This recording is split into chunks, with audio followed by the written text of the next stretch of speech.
নমস্কাৰ দৰ্শকসকল বাতৰি চাই ভাল পালে মোৰ চেনেলটো আগুৱাই যোৱাত সহায় কৰিব। ১ নম্বৰটো খবৰ ১ অক্টোবৰ আজি অসম আৰক্ষী দিৱস। ২ নম্বৰটো খবৰ আজি যোৰহাটত জুবিন গাৰ্গ ১৩ দিনীয়া আদ্যশ্ৰাদ্ধ। ৩ নম্বৰটো খবৰ কেইদিনমানৰ আগতে অসমৰ মুখ্যমন্ত্ৰী হিমন্ত বিশ্ব শৰ্মা ডাঙৰীয়াই সদৌ অসম জুবিন অনুৰাগীলৈ অনুৰোধ জনাইছিল, আপোনালোকে প্ৰতিবাদ বা বেছি হুলস্থুল সৃষ্টি নকৰিব। অসম চৰকাৰে সকলো ব্যৱস্থা ল'ব। জুবিন গাৰ্গক যিসকলে ষড়যন্ত্ৰ কৰি মৃত্যুমুখলৈ ঠেলি দিছিল বা হত্যা কৰিছিল।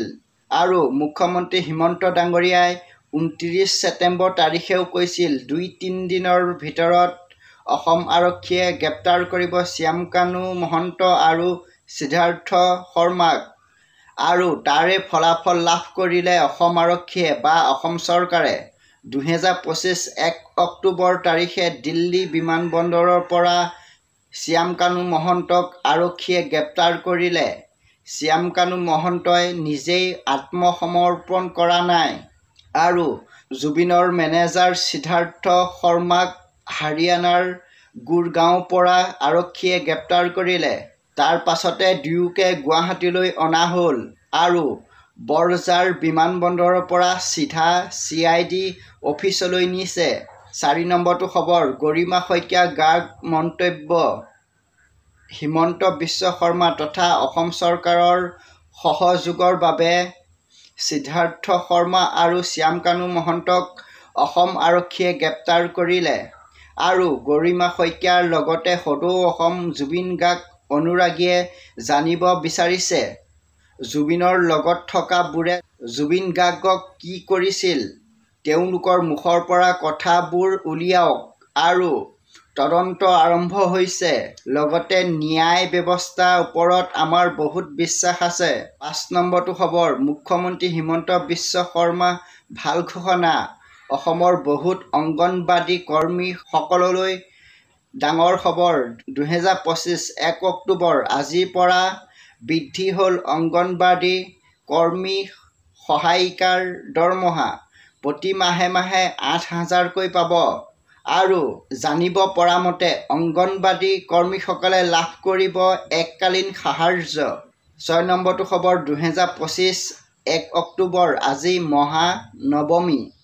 ৭ নম্বৰটো খবৰ CJMৰ বাসগৃহৰ পৰা CID অফিচলৈ নিয়া হৈছে শ্যামকানু আৰু সিদ্ধাৰ্থক।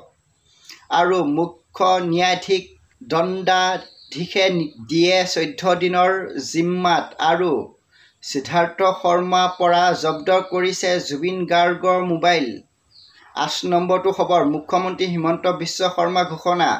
দুৰ্গা পূজাৰ পাছতে ADRE ৬টা বিভাগৰ পৰীক্ষা ফলাফল ঘোষণা কৰা হ'ব।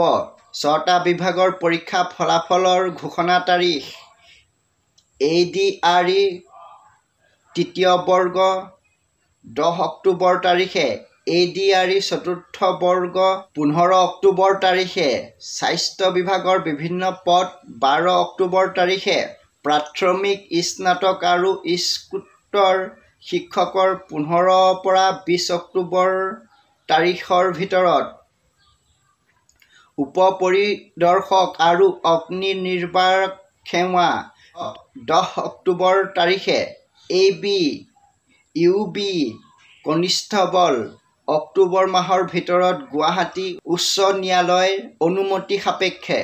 ৯ নম্বৰটো খবৰ অসমীয়া অভিনেত্ৰী বৰষা ৰাণী বাসগৃহ দুৰ্গা পূজাই এইবাৰ ২০২৫ চনত ১০০ বছৰ সম্পূৰ্ণ হ'ল। মাংগলিক সকলো নীতি-নিয়ম কৰা হৈছে। কিন্তু জুবিন গাৰ্গৰ মৃত্যুৰ বাবে ২০২৫ এইবাৰ দুৰ্গা পূজাত নাই পূৰ্বৰ দৰে পৰিৱেশ। অসমৰ মানুহৰ মনবোৰ সেমেকা। আৰু আজিলৈ বাতৰি ইমানেই আছিল। আৰু ভালকৈ বনাবলৈ চেষ্টা কৰিম। জয় আই অসম, জয় জুবিন দা।